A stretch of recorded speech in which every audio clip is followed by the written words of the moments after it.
I can't really comment on the rest of the world, but watching Euro 2024, it's clear to see that international football in Europe is at an all-time low.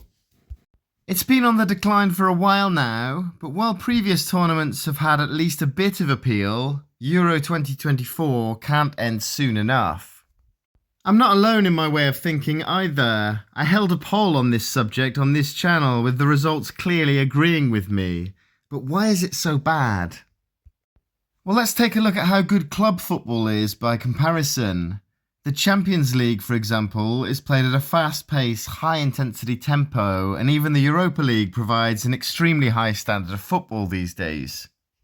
Real Madrid, as much as I dislike them, are an extremely talented side who break teams down with their constant barrage of attacking threats, particularly if they're chasing a goal. Manchester City under Pep Guardiola ping the ball around brilliantly, waiting for the right time to strike. Even football in the Championship and lower leagues of England is played at a high intensity, so why isn't that the case with the internationals? You have to take a look at the amount of games that happen. Not only has UEFA increased the amount of games in the Champions League and Europa League, but they've added further competitions like the Conference League and internationally the Nations League. The Conference League hasn't massively been an issue, as it doesn't affect the bigger clubs in the higher graded competitions, but the Nations League includes every European nation and adds at least 6 more meaningless games to the already crowded schedule. So, do the players care anymore? Well, watching Euro 2024, it doesn't look like it.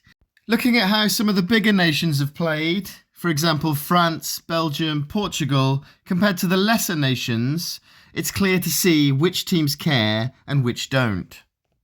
Cristiano Ronaldo and Pepe looked upset when Portugal went out, and there were some tears when they lost on penalties the other night, but their standard of play overall hasn't been that of a team who cares. France are the other example. Such a talented squad, yet not one of their players has managed a goal from open play, and they're in the semi-finals. Spain are the only exception to the rule, as they've actually played some decent football, but they won't win. Negativity is the key to international success these days. I think Spain will struggle to deal with the physicality of the French side, but I hope I'm wrong.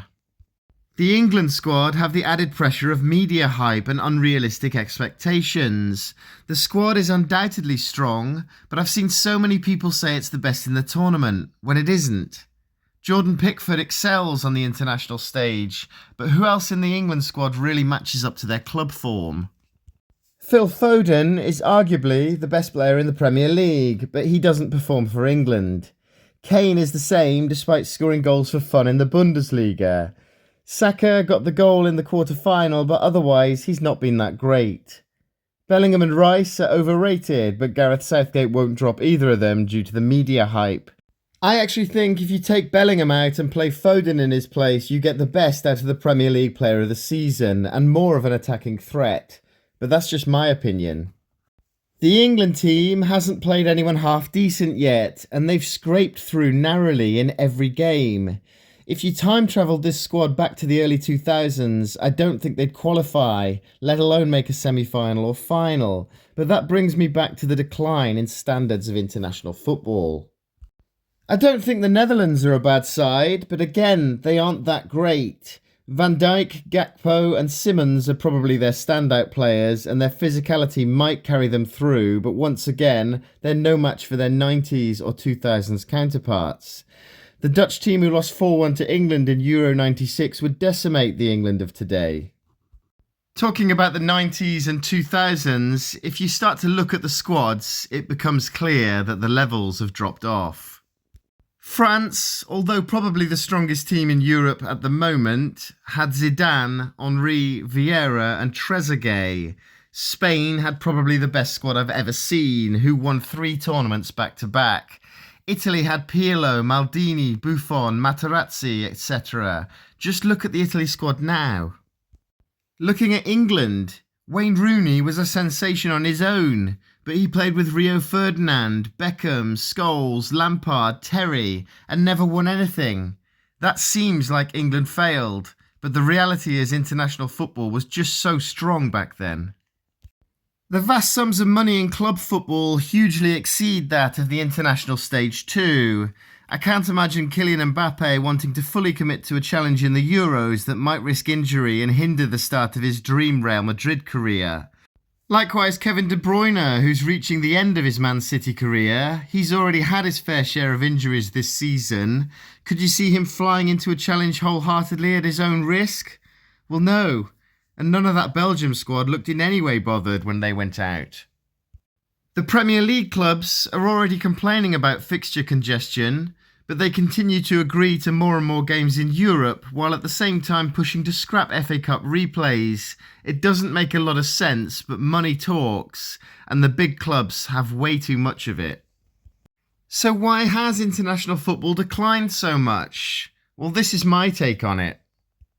In an attempt to promote and improve international football by adding another competition and pushing it as a major tournament, they've ended up devaluing the Euros. Instead of matching the standards of the already successful Euros, they've brought its standard down to that of the Nations League and international friendlies, and nobody seems to care anymore. I still think the World Cup is holding most of its value, though in 2022 Europe released its 20-year grip on the trophy, which further demonstrates the decline in standards. Not to take anything away from Argentina's win though. With the Champions League, Europa League and Conference Leagues expanding, the Nations League set to start again, and FIFA expanding the World Cup and Club World Cup, we can expect to see the internationals drop in standards even more. Though I do think club football will continue to thrive. Take it while you can though, England. I still feel this is your year.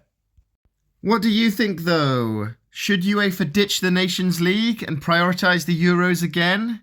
Will club football eventually kill off the internationals altogether? Let me know your thoughts, as I'm really interested to hear your take on things. Subscribe to my channel for more videos like this.